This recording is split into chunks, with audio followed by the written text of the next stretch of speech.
Começou como uma piada. Minha esposa e eu damos muitas festas, e se você alguma vez já fez uma limpeza após uma festa, você sabe que as pessoas deixam coisas para trás. Chapéus e casacos com maior frequência, cachecóis, bolsas, seja o que for. Uma vez, eu encontrei um par de óculos de grau entre as almofadas do sofá.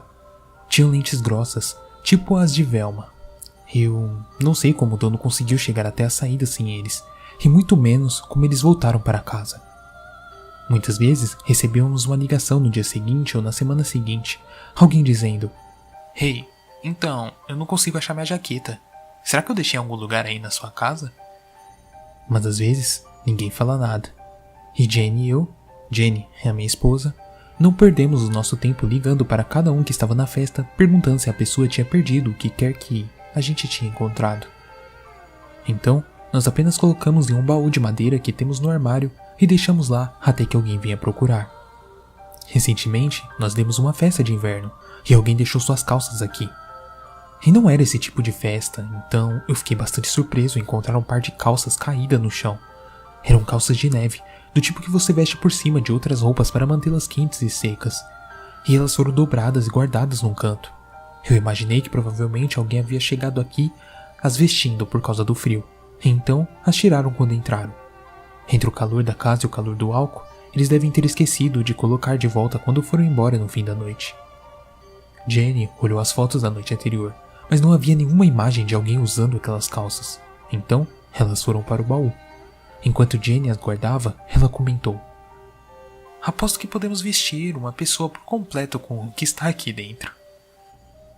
Nós rimos, mas então eu comecei a pensar que ela provavelmente tinha razão.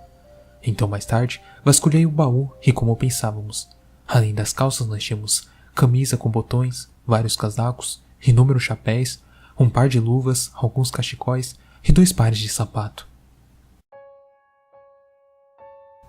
Enquanto Jenny estava fora naquela noite, eu coloquei a camisa num cabide, pendurei o casaco por cima, pendurei as luvas nas mangas e calça embaixo e enrolei um cachecol ao redor.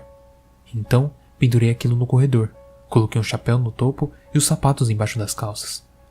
As calças pendiam até o chão, então à primeira vista parecia que alguém espreitava pelo corredor, especialmente com as luzes apagadas. Ouvi a porta bater quando Jenny chegou em casa. Ela chegou dizendo em voz alta que havia chegado, mas abruptamente se transformou em um grito. Entrei no corredor rindo e encontrei Jenny de pé, com a mão em seu peito, olhando para mim. O manequim caiu silenciosamente para o lado. Muito engraçado", disse ela. "Você quase me fez ter um ataque cardíaco." "Sinto muito." Respondi, mas eu estava rindo demais para que ela acreditasse em mim. "Sim, você sentirá", disse ela, fazendo cara de séria, mas ela também estava rindo, agora que tinha passado o choque inicial. De qualquer forma, achei aquilo extremamente engraçado, até eu me levantar no meio da noite para ir ao banheiro. Entrei no banheiro, acendi as luzes e gritei: "Porra, por que Jenny tinha movido o manequim para lá e colocado sentado na privada?" Do quarto, eu pude ouvir uma risada sonolenta. "Você sabe o que acontece quando você assusta alguém quando está indo ao banheiro?" Perguntei. "Tem alguns panos embaixo da pia, você pode usar eles para se limpar." Ela respondeu: "Um bundão teria que limpar. Eu tenho um autocontrole de ferro." "É por isso que você gritou alto o suficiente para me acordar?" Provocou Jenny. Decidi não dar uma resposta à altura. Além disso, eu não tinha uma. Então, isso se tornou um joguinho. Jenny e eu mexemos o manequim pela casa, e depois de um tempo, já nem nos assustávamos mais. Demos a ele o nome de Albert. Ele se tornou apenas uma decoração da casa após algumas semanas. Nós o colocávamos na cozinha, na sala de jantar, em qualquer lugar. Há alguns dias eu cheguei em casa e o encontrei em minha cadeira em frente à TV, com uma das minhas cervejas em sua luva. Apenas peguei outra cerveja e sentei no sofá. Jenny veio depois e disse: "Você não vai movê-lo?" "Ele chegou primeiro."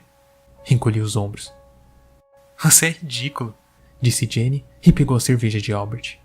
"Bem, acho que ele não vai gostar disso", comentei. Jenny riu.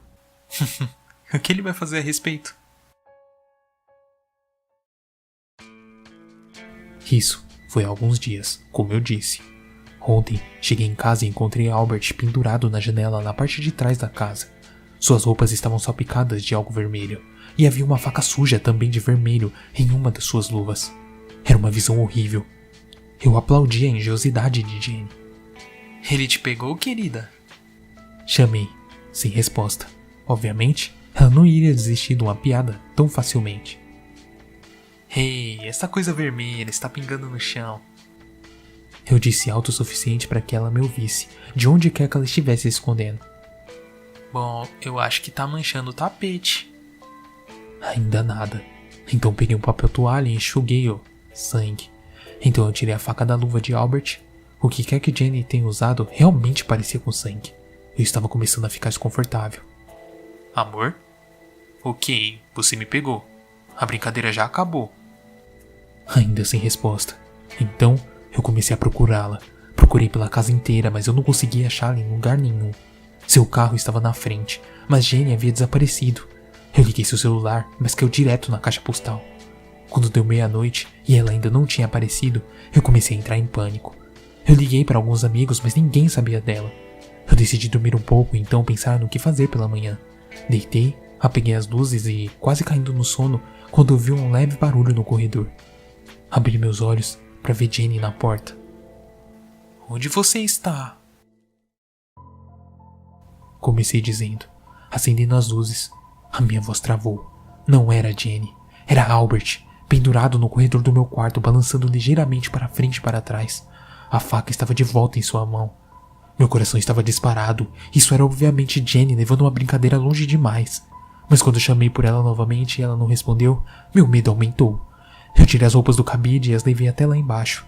E, embora eu não soubesse que isso era totalmente lógico, as queimei na lareira. Esperava que Jenny aparecesse e começasse a rir quando eu coloquei fogo nas roupas. Ou pelo menos brigasse comigo por fazer a casa inteira cheirar queimado. Eu não sei com o que eles fazem a calça de neve, mas o cheiro fica horrível quando você queima. Mas o fogo queimou até virar em cinzas, e eu ainda estava sozinho. Dormi um pouco e quando saí para trabalhar essa manhã, não havia nenhum sinal de Jenny. E ela ainda não respondia minhas mensagens e nem ligações. Eu liguei para a polícia para reportar seu desaparecimento. Eles devem mandar alguém para dar uma olhada e me revistar, eu acho. Eu espero que eles cheguem logo, porque eu acabei de ouvir um barulho vindo de lá de cima. E quando eu subi para olhar a porta do nosso armário, ela estava aberta. E pendurada nas barras, alinhada em fileiras arrumadas, havia uma dúzia de roupas de Jenny. Camisas no cabides, calças penduradas, sapatos alinhados abaixo.